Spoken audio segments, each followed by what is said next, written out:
Hi, welcome to Edot.Gdot and Friends. I'm Elden Killian, your host, and today we're going to be ranking every board game that I've played in the last 10 years. This is the 7th of 10 planned videos, and this one's titled Pretty Good. So we are definitely on the upswing, and these are games that I enjoy quite a bit. And so let's go ahead and get started. Number one, Kingsburg. So this is a really cool game where you are rolling dice and then using those dice to take places and actions on the board. And depending on what your die roll is what it allows you, what actions you can take. And you're attempting to build these buildings and earn points that way. Pretty good game. I have not played this in a long time, but it was a really good game. And I need to get this back to the table sometime. Transatlantic from Matt Gertz. I thought this was really good. So the theme is getting ships and they're going across the Atlantic, and this was a pretty good game, as the list says. Maybe not the best Matt Gertz game there is, but this one was pretty good. Made me think, but it didn't overwhelm me. And yeah, it's a pretty good game. 262 Trains Rising Sun. This is the Dominion ripoff, but it's a deck building game that uses a board and you're trying to build trains across the track. Really solid game. I think there are two versions of this. I've played the Rising Sun version. Yeah, just a really good game if you like deck builders. The addition of the board is a really neat trick to the game and adds a little something to it. If I'm remembering right, it relied pretty heavily on the basic Dominion deck building mechanisms, and didn't really differentiate itself enough for me to put this in heavy rotation. But yeah, good game. Trains. Team play. This is team play.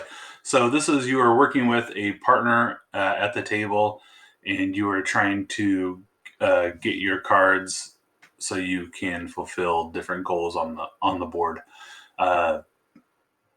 Just a pretty simple card game, really, where you're working with the team member to fulfill these goals. I thought it was really neat. Definitely like play this some more. Kind of hard to find, but yeah, team play 261. 260 Turn-in Taxes. This one I think has not gotten the love it deserves throughout the years. I've played this mostly online. I have played it once face to face, and yeah, I feel like it's really close to that Ticket to Ride type game that should be more popular than it is. And maybe it's just a little more complicated, and there's like a timing to how things work, and sometimes that can be weird. But anyway, Turn-in Taxes, number 260. 259, The Game of Things. This is a party game. This is, in fact, I don't like to play this as a game so much, but I've had so much fun in large group settings. It's the game where you can, it's just like things that make you think about baseball, and people write down whatever. But the fun is you're trying to guess who said what, and just sometimes it's difficult, and sometimes people shock you with the things that they say, and trying to guess who that person is.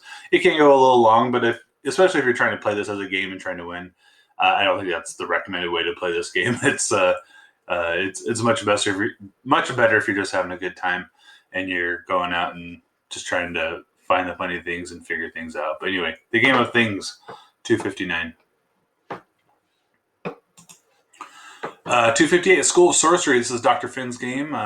Steve Finn, of Biblios fame, probably his most beloved game. But this is I don't I don't really love two-player like go back and forth games, but this one's pretty interesting, in which you're trying to you're playing with another player, and you are trying to get like it's like an area control game almost on these different cards, and so you're trying to get your powers on the card until you have enough power and more power than them to gain the card. And so they score in different ways, or they give you different abilities. And this pretty good game. If you get a chance to check it out, School of Sorcery, uh, which I believe it was remade from another game of his, and I'm forgetting the name of it, but it's pretty similar. So if you see either one of them, they're probably both pretty good. I've only played School of Sorcery though. 257 Corsair. This is another like you're playing with a partner at the table, and you're trying to get the power on the cards as things come around to you. You want to be winning to overtake the ships and get the treasure, and it's an interesting thinking game. How it works with your partner and trying to make those things work out. It plays differently than any other game of this nature that I've seen, and it was a lot of fun. 257 Corsair, or Loot is the version that you'll be able to find, probably a little bit easier. Kemet, number 256. This is a war game with powers.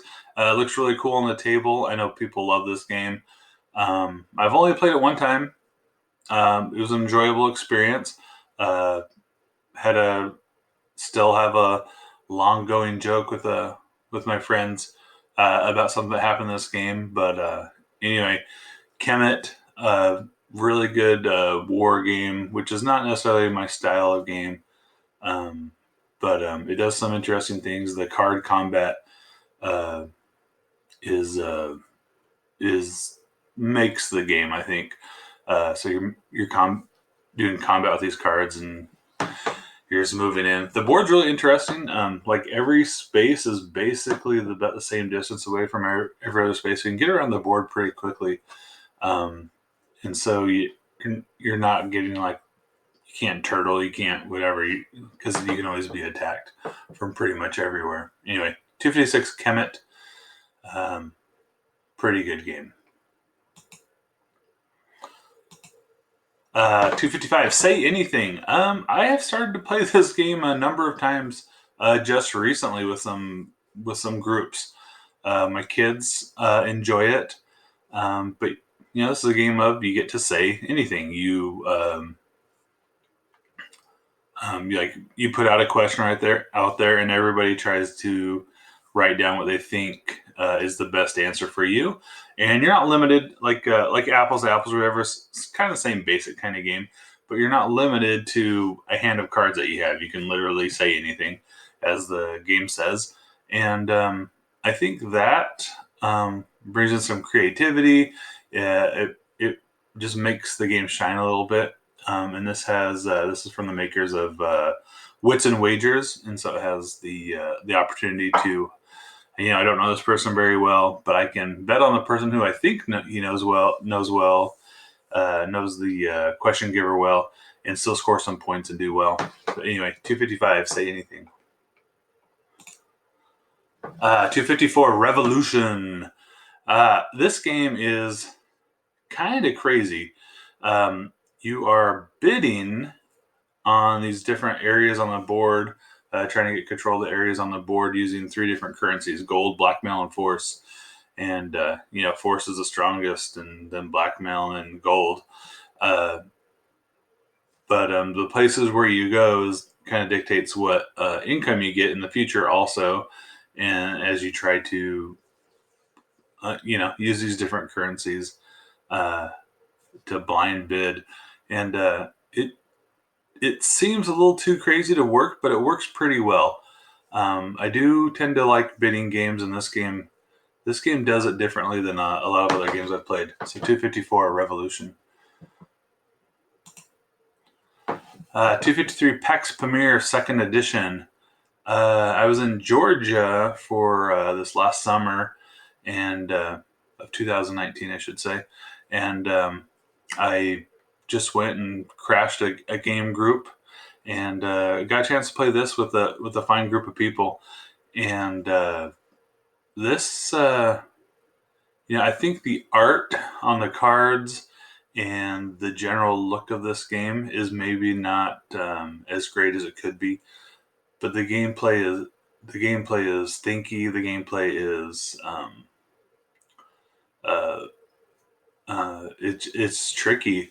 The one big thing I remember is this one player complained most of the game that he had no chance to win, no chance to win, and lo and behold, that last round he just made some pretty amazing moves and jumped out and surprise, surprise, he won.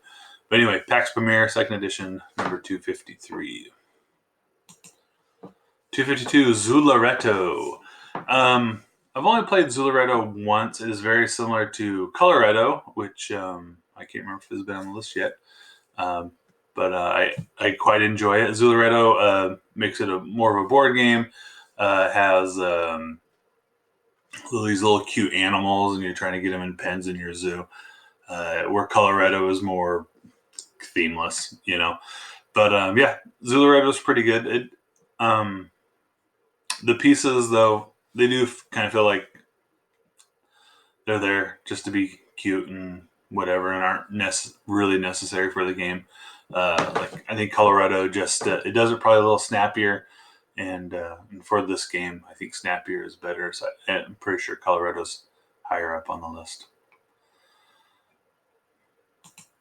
251 Wingspan. This won all the awards. This is a very loved game. And this is like a great family weight game that's thinky. And maybe if I play this game some more, it would go higher up on my list. I don't own a copy though, and have only played it one time, and so it lands here. But yeah, it's birds trying to get eggs out, and you know, yeah, just a really good game. Definitely worth a play if you get a chance to play it. Beautiful artwork on the cards, super interesting cards too, where it has like a lot of information if you ever want to learn about birds. Pretty cool game. Other people have talked a lot more about this game and probably know it better than I do. Go listen to them. But Wingspan. 250 Sheriff of Nottingham. This is a like a negotiation style game where everyone's trying to go across the border, and everyone gets to take turns as a sheriff, and the sheriff kind of decides who gets through. And you get these cool little pouches where you can put cards in, and some of them are contraband. And then you declare to the sheriff what you have, and the sheriff can decide whether he's going to look in there or not. And depending on what you told him, if what you told him is the truth, he gets penalized if he looks in it. You can also just bribe him to not look in it, and if he takes that bribe, he can get some money and points and do well. Anyway, it's a fun little game of negotiation, being sneaky, of being honest, of being there's a lot of ways that you can play this game, and it's pretty interesting. Anyway, 250 Sheriff of Nottingham. 249 Lords of Waterdeep. This is the Dungeons and Dragons themed worker placement game. The least thematic of the Dungeons and Dragons games, the most Euro-y, and it's just a really solid worker placement game. Works well. No real hiccups in the game. Just it runs smoothly.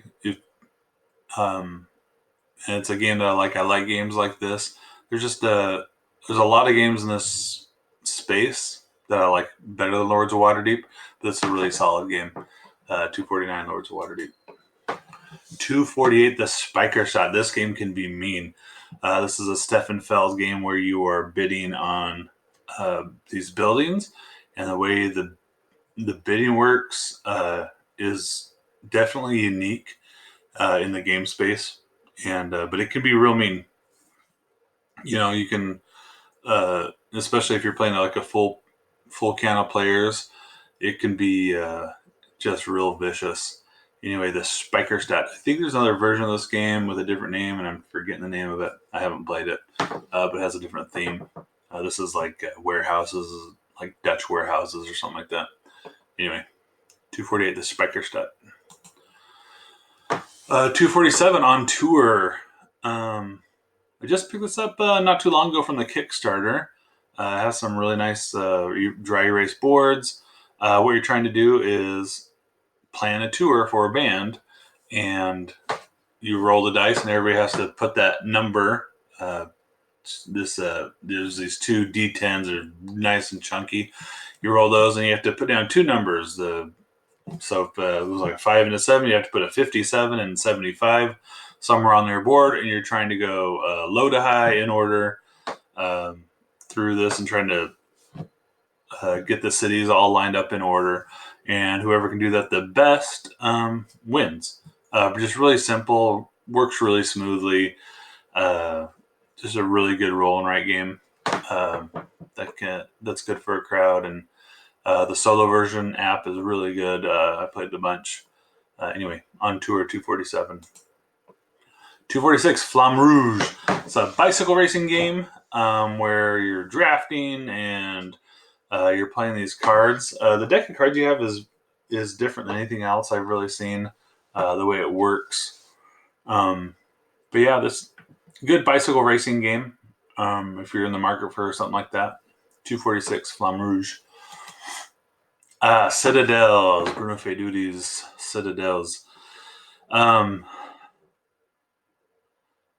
The way this game works is you take a roll, and then you hope everything works out in the end so you can get the gems that you need so you can build the building so you can win the game.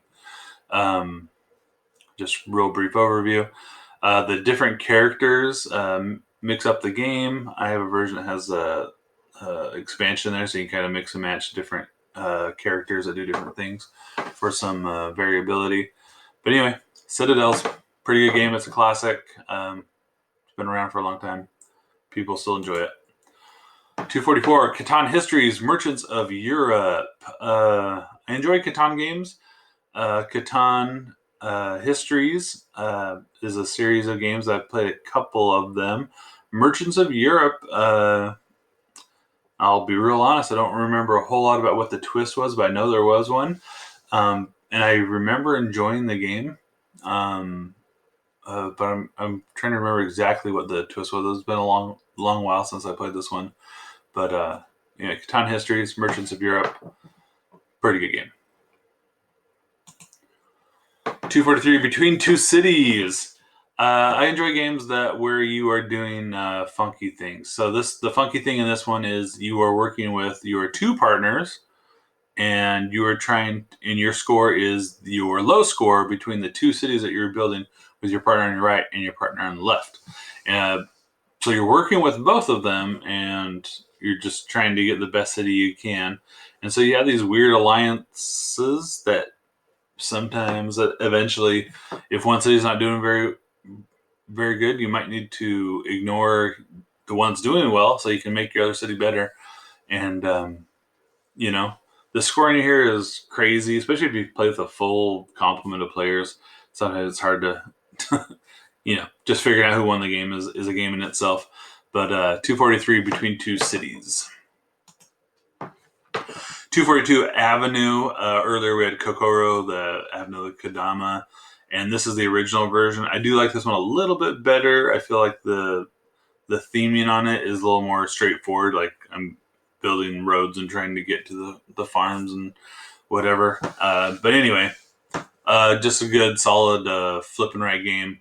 Avenue for 242. 241, In the Year of the Dragon, another Stefan Feld game. One I need to play more of. I've only gotten one play under my belt of this one.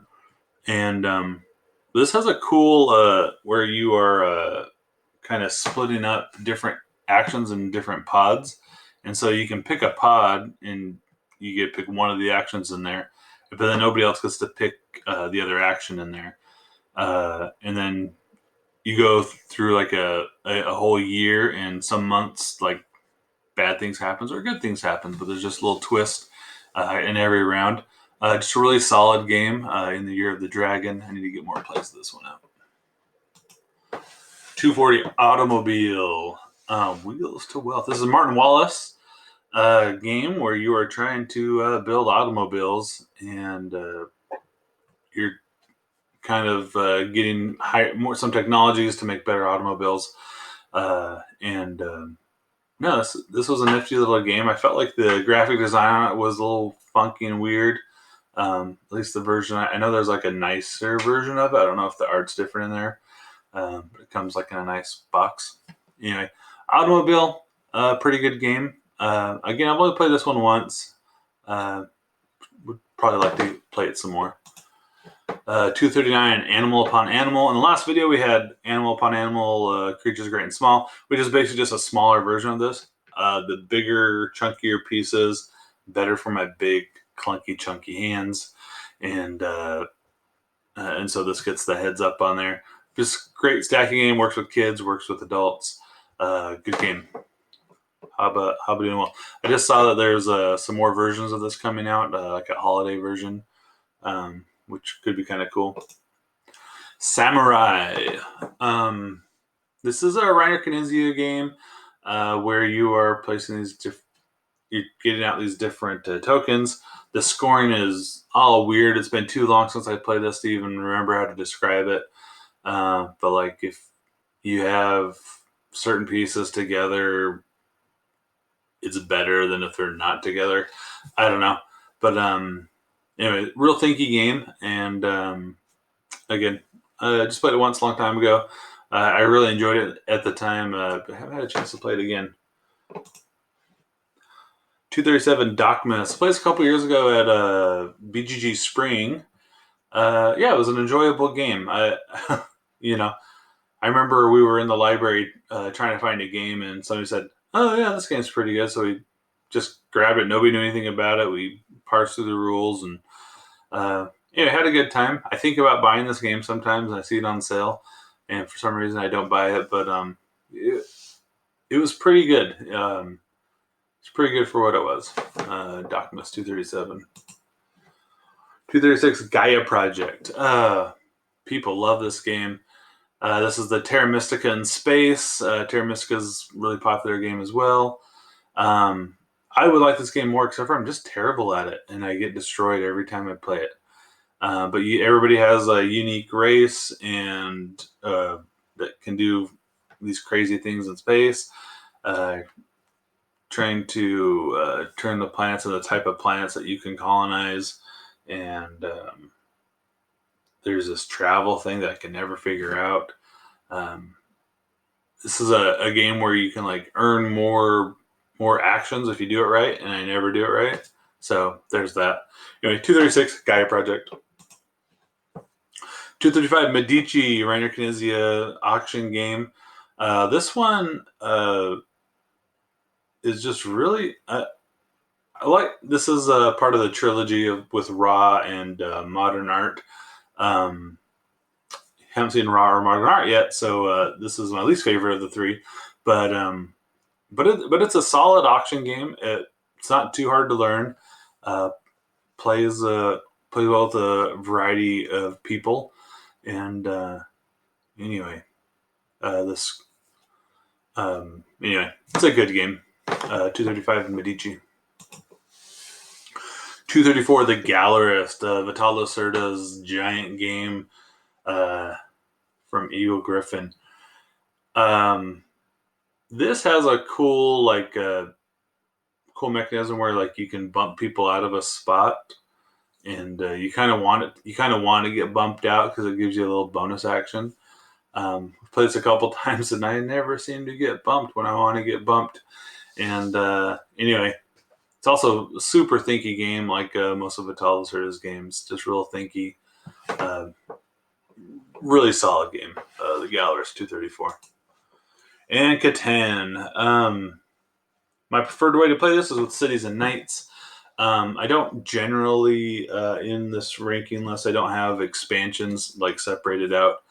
Although there's a couple of exceptions to that. That one of them is on this video for sure. But yeah, Catan. It's a really good game. I'd probably say I loved this game 10 years ago, which is when I started playing games kind of more seriously. And I'd been playing Catan for a couple years before I started getting to the wider universe of board games. And man, this was just such a good game. Played this at tons of family gatherings, multiple times a day. When we got together, had multiple games of Catan going, so everybody who wanted to play could play. And it's just really good. Probably burned out on it a little bit, but yeah. If I'm going to play it, Cities and Nights expansion, I think is the best way to play. It makes it a little more involved, gives you some more decisions. I don't recommend playing this with 6 players, even though if you get the expansion, it'll play with 6. It's a little much. But anyway, 233, Catan. 232, Tapestry.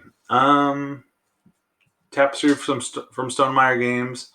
This was sort of the game after Wingspan. People like it. I don't feel like it's as well received as Wingspan, but I played this one a couple times and I enjoy it.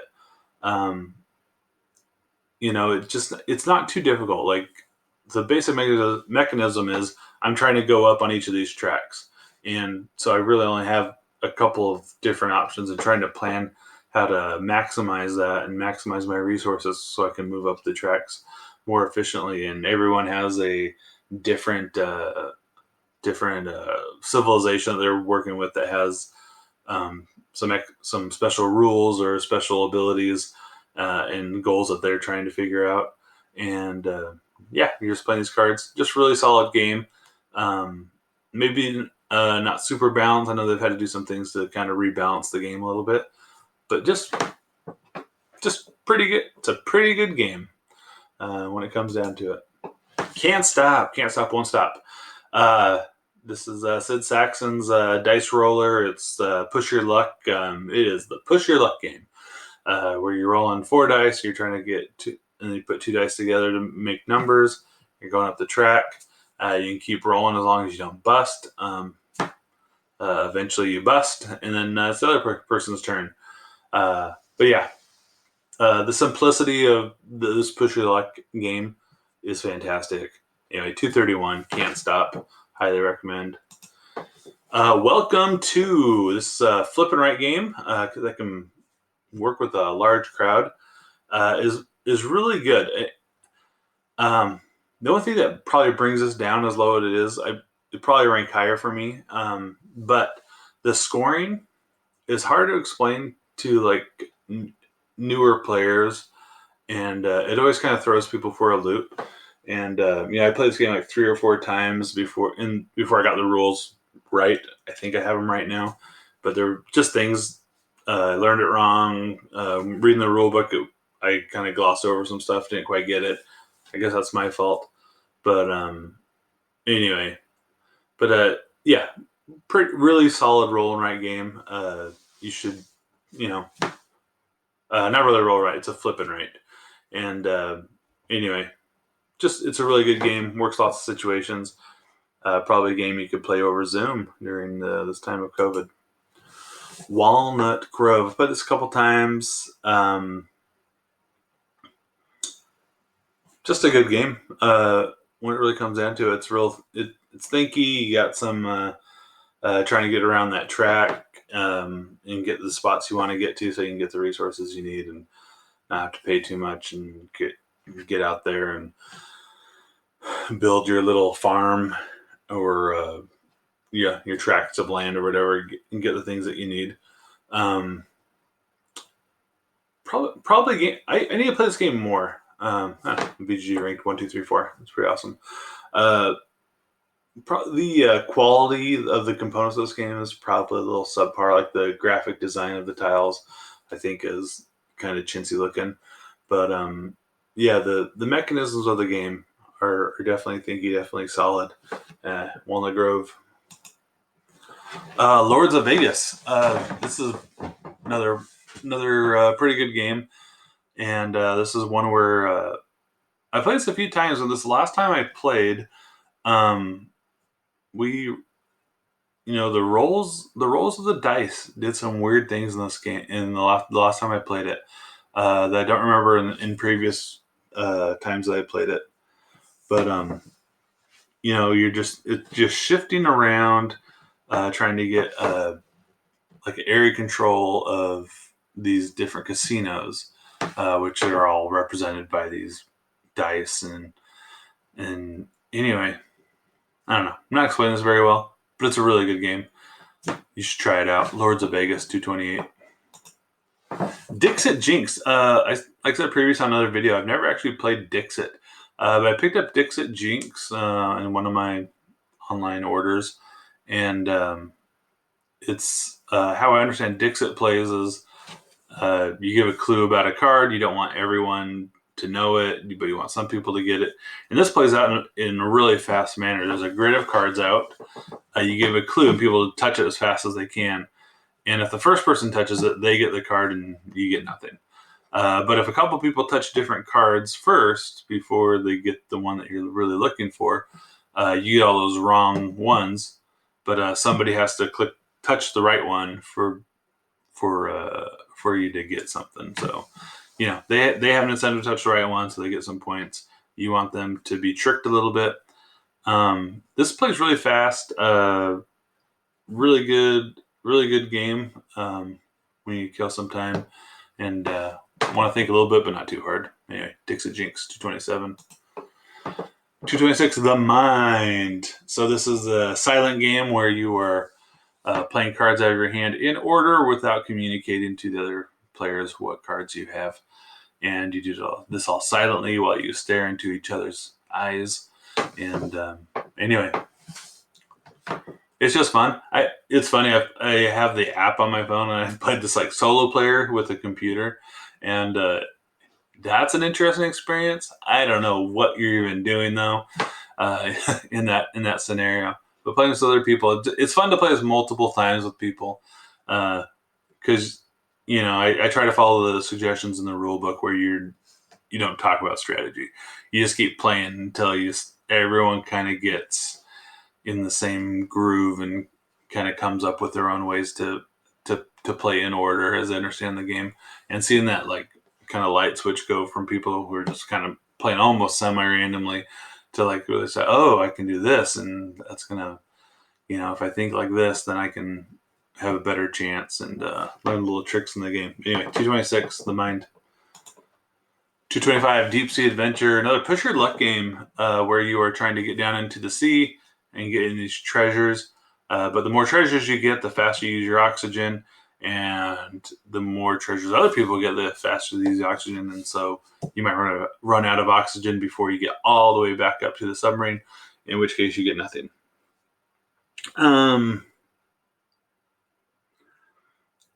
Just a really good push your luck game. I really enjoy it. I know I play with some other people who don't like it as much as I do, but I think this is just like the perfect, quick, not super heavy push your luck game. And people tend to get it right away what you're doing. It might take a play or two to really understand like how quickly that oxygen can run out and to play a little bit smarter. But 225, Deep Sea Adventure.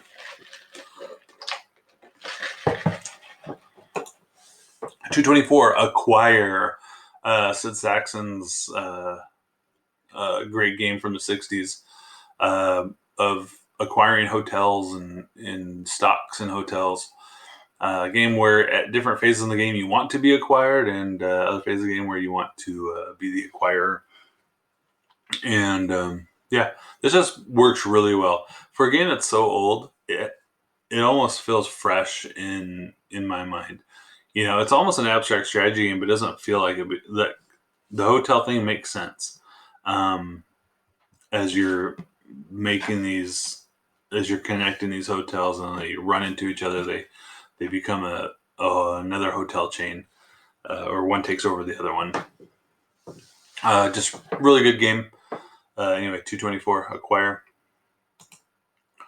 223 automobiles, not to be confused with automobile that we just talked about earlier. This is a bag builder from AEG, where you are racing around this track, and how far you can go depends on which cubes you have available to you. This has some variability where the different colored cubes can be different types of technologies that you're adding to your bag, and trying to manage your what do they call it? Anyway, the brown cubes in the bag. You're trying to manage those because you get too many of those, they're useless, and you get them every time you go too fast, or you have to do too many things, or certain cubes that you use give you more brown cubes. Other cubes get rid of your brown cubes, and managing that whole thing, pretty fun. Good racing game. If you're looking for a racing game, definitely a good choice. 223 automobiles. Number 222, Forbidden Desert, game from Matt Leacock of Pandemic fame. This is kind of so Forbidden Island, which is geared more towards kids, and Forbidden Desert, which is, I'd say, probably geared more toward a younger audience than Pandemic, but is maybe a step up from Forbidden Island. They're all kind of related. They're all cousins to each other, you could say, or siblings.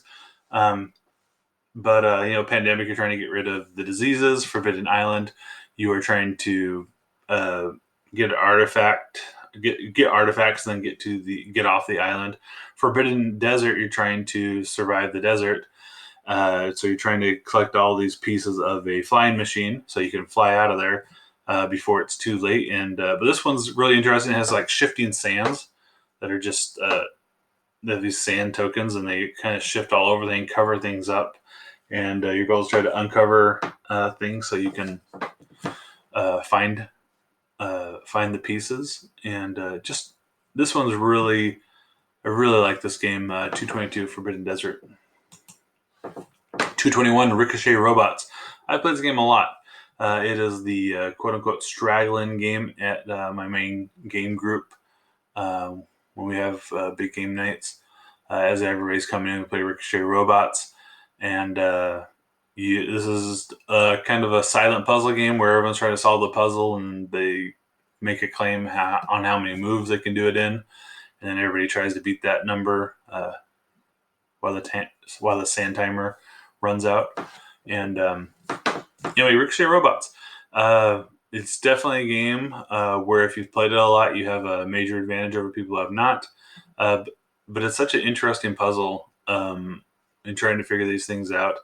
I've given like these puzzles to my students before, and they, some kids really get into it and try to figure it out. And in that interest, if you can grab the interest of a fourth grader with something like this, or a fifth grader, that's a pretty good game. 220 and 219 are both the Resistance and the Resistance Avalon. Avalon has an extra character, almost like an expansion to the Resistance, but it's not an expansion. It's a different game, but they both play very similar to me. I do like the Resistance just slightly better than Avalon. I feel like the Avalon, the Merlin character, adds something to the game that I don't need in a game like the Resistance. Everybody. So in this game, there's like teams, and there's like a bad team and a good team, and the good team is trying to pass all these missions, and the bad team is trying to sabotage them by getting on the team that's gonna go to the thing, and then they can sabotage the mission. And the negotiation, the trying to figure out who people are and make sure they're on the right team. Just a really good game. Really good social deduction game. The Resistance, and 220, the Resistance Avalon. Or Avalon, the Resistance. What do they call it? The Resistance Avalon. All right. 218, Catan History, Settlers of America, Trails to Rails. This is one of my brother-in-law's, probably his favorite game. He always wants to play it when we get together. And this is Catan, but you are going from the eastern United States and expanding westward. So you're getting so it plays like Catan where how you roll the dice, you get your resources, you spend them. There's a lot of similarities, but this moves in an interesting direction where the goal of the game is actually to deliver goods from one city to another by making rails. So you have to build these rails from city to city, and then you're trying to go along the rails and deliver these goods. To get access to the goods, you actually have to go out and found more cities to give you access to these goods that you can then deliver. And anyway, just really interesting. Like the flow of the game, like some spaces, as you go westward, more spaces become available, and you can get more and more resources.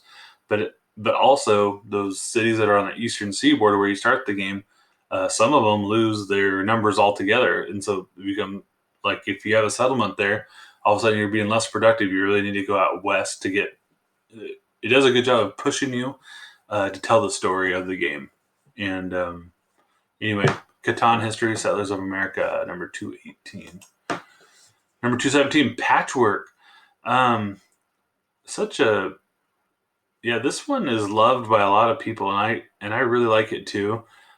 It's a like the Tetra style pieces. It's a Uwe Rosenberg game where you're drafting from the tokens moving around the circle, and you have access to the next few token pieces, and they cost buttons, and some of them give you buttons when you have scoring thing, and the timing mechanism. This is a great 2-player game.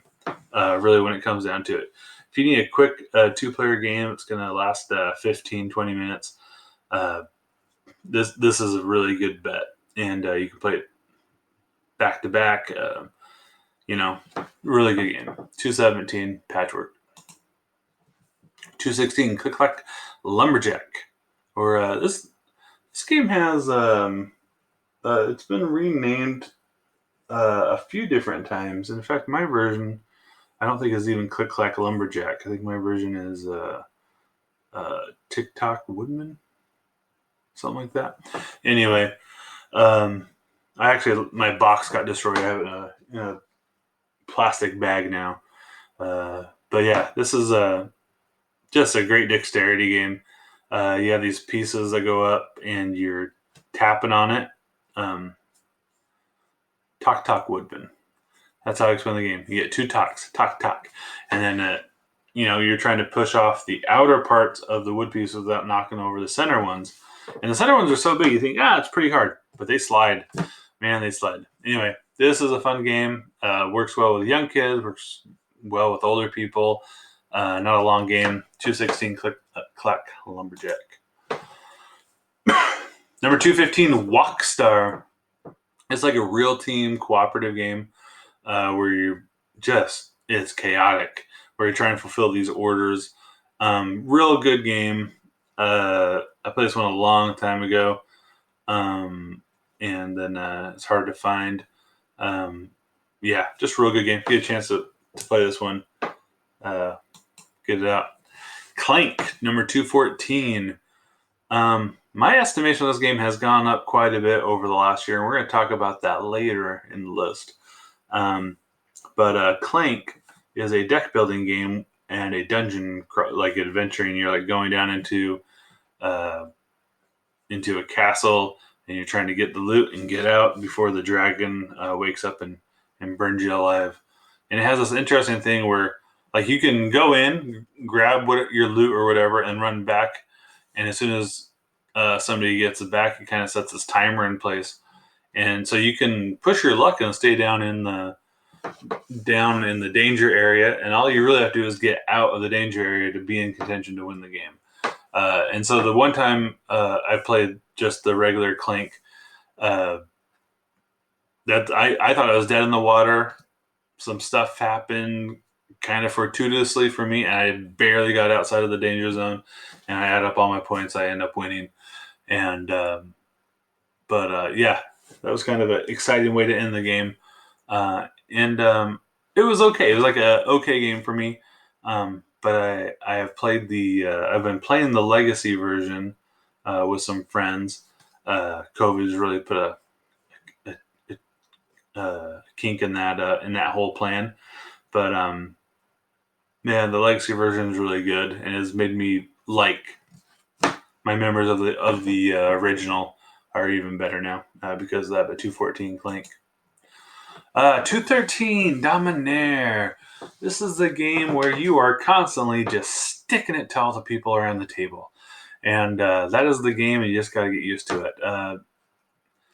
Anyway, this is a game that we traditionally play at our retreat, or my game group's retreat that we do.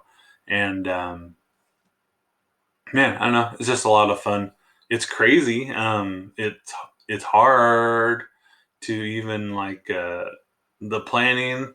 It's just so much planning and trying to make sure you have the right characters in the order you need to get them, and so you can do what you want to do, so you can get the control of the areas and push the scoring in the way that you need to push the scoring to give you the advantage. Anyway, Dominaire.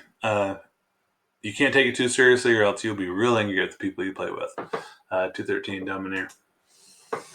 212 and 211. Tumbling dice medium and then tumbling dice, two different sizes. Basically the same game. You are flicking the dice and multiplying it by the level it lands on. I do like the bigger version better than the smaller version because the smaller version is so tight and so small. It's really like the finesse there has got to be there. And tumbling dice is a little bit bigger, and so anyway, I feel like it's more conducive to the style of game it is. But yeah, but either way, it's fun trying to get those dice to land on the ×4, but it ends up being a 1, and just being angry, all that work. And anyway, it's a good way to kill 15, 20 minutes. Trogdor! 2 exclamation marks. This is I like to think of myself as someone who is not like trapped in by IPs. I'm not trapped in by stuff like that. But Trogdor sucked me in.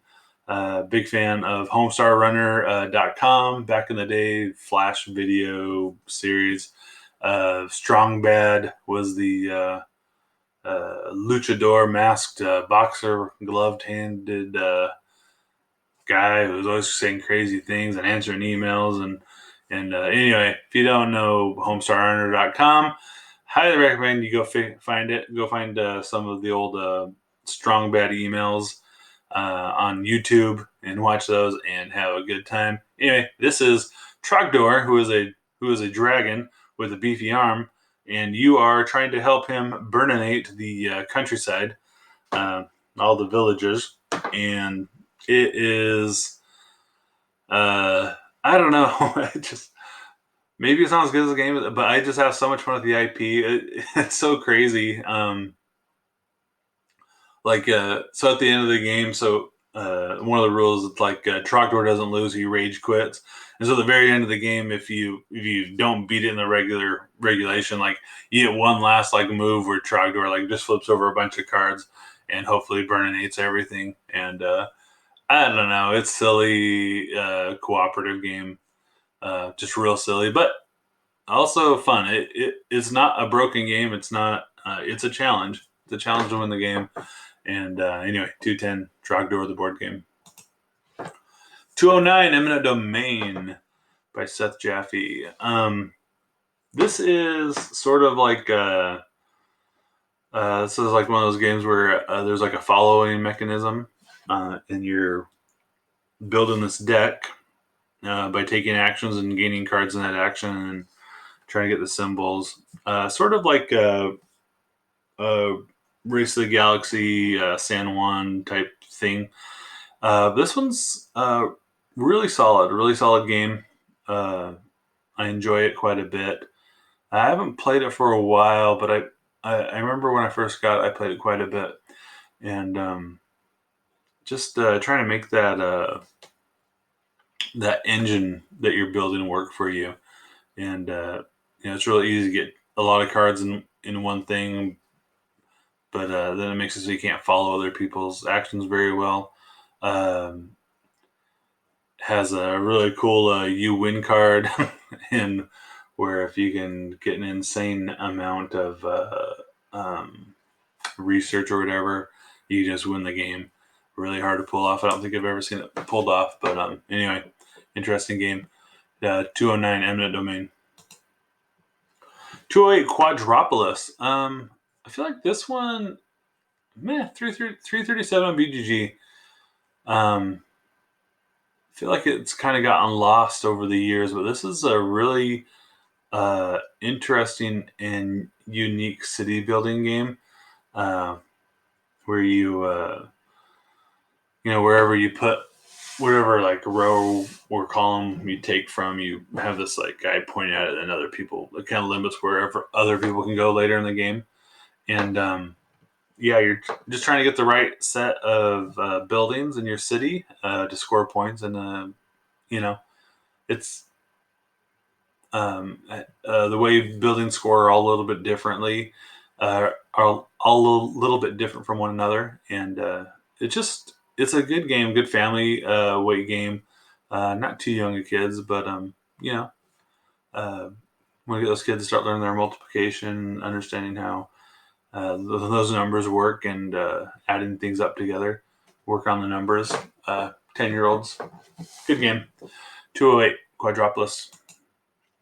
207 Sushi Roll. So Sushi Go is a card drafting game. Sushi Roll, table presence is way cooler. You actually have these little cardboard pieces, and you are rolling dice that have little different types of sushi on them, and you are drafting a die off of it, and everybody takes turn taking a die off of their little conveyor belt, and then you pass the conveyor belt, and then everybody gets a chance. But there's ways to like snag things off of other people's, to swap things, to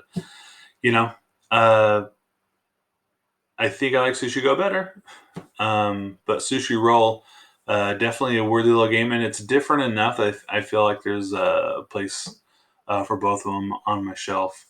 But 207 Sushi Roll. 206 Port Royal. I just played this the other day, and so this is Alexander Pfister. The way this game plays is you're kind of pushing your luck from the deck, and you have these different ships and different characters that come out. But if 2 ships of the same country come out, you're done, and you get nothing. And so there's like this push your luck, but the more cards that come out, people can like buy other cards and have to pay you for them. And anyway, this is a good game. Not too hard. I have a Steve Jackson Games version, which is, I think, not from everything I know about the Pegasus Spiel version. I'd rather have that one. If for no other reason, the box is a weird shape and doesn't fit on my shelf like I want it to, and the cards don't fit in there, and it's a bunch of empty space. Anyway, Port Royal, Alexander Pfister, really good game. Recommend. Quinto. I really like these roll and write games like this one. So this one you can choose which colors dice you want to roll, and then you have to take the total of that dice roll and put it somewhere in one of the colors of the dice that you chose. So if I roll all 3 dice, I can put that number anywhere, but likely it's going to be a high number. Whereas if I really shoot for a lower number to fill something in, I'm limited to the 1 or 2 colors that I picked in to put it. Anyway, the way it makes you think, the way it plays is different. So it's from the makers of Quicks, and we'll actually talk about some Quicks later. Vegas or Las Vegas or Vegas Royale, I think, is the newest version. This is just a unique game where you roll your dice, and you have to take all of the dice of a number and put it on one of the casinos, which have varying numbers of prizes available, money cards. And so you're working for the majority in each of these numbers. With a twist there, if there's a tie, it goes to the next person. And that little rule with how the tiebreaker works just puts this weird, crazy kink in the game that just amps up the fun, I think. Just every die roll means something. You're hoping for your best fortunes. Anyway, 204, Las Vegas or Vegas Royale or whatever they're calling it these days. Arena Roma 2. If there's a Roma 1, I've never played it. Or Arena 1, I've never played it. But Steffenfeld. This is another dice rolling game. I think this is a 2-player only. And yeah, you're like getting these cards and putting them in there and activating for points and trying to make things happen. Really good Steffenfeld 2-player game. I need to find myself a copy of this one. I really like this game. Anyway, Arena Roma 2. Codenames Pictures. I talked about Codenames Disney earlier. That was kind of lower on the list. And Codenames Pictures kind of has the same problem I have with Codenames Disney. The word version of the game just works better, I think. This Pictures version has like these abstract pictures on there, and they're really weird. And but it's just, but because they're abstract and they kind of have like combined things, it does make it better than the Disney version, which I think you're really limited into like these Disney clues. Codenames Pictures, you can make it a little more abstract, but when it gets down to the nitty gritty, you can really give really pointed clues that they're just not as fun to figure out. Codenames is better. But yeah, 202 Codenames Pictures, good party game. I'm kind of negative on there. I do like Codenames Pictures. It's a good game. But I prefer the word version. 201 Century Eastern Wonders. I think this is the first Century game that's popped up on the list. Eastern Wonders, there's the, what are the other ones called? Spice Road and the New World. Anyway, Eastern Wonders is, they're all playing on this twist of being able to turn goods into other goods so you can afford these cards or these trying to score points with things. And Century Eastern Wonders is pretty good. I like the other two a little bit better. We'll see where they land. But this is a really solid game. Emerson Matsuchi, real smart guy. Make good games. 200 Karuba. This is a family weight game from Haba, where it has this bingo-y play style where somebody draws a tile, then everybody finds that same tile and places it on their board. The goal is to be the quickest to get from the beach to the temples, and it's the same on everyone else's board. But just a clever little game that is not too difficult. I play this with my 6th grade students that I had, and they enjoyed it. I played it with family members. They've all enjoyed it. Guys in my game group, really, some people really enjoyed this game, and I really like it. And then number 199, as I was putting this list together, for some reason in my data it shows up as a game, but it's actually later found out it's an expansion, which kind of breaks my rules here. But I feel like it plays differently. So Quicks, great dice rolling game. Big Points gives you these rows in between the main rows where you can play. It adds a little twist to the game. I'm not sure if the twist makes the game better for me. I like the simplicity of Quicks is pretty great. And this Big Points thing adds some complication. It's not smooth to play, I think, but it's really good.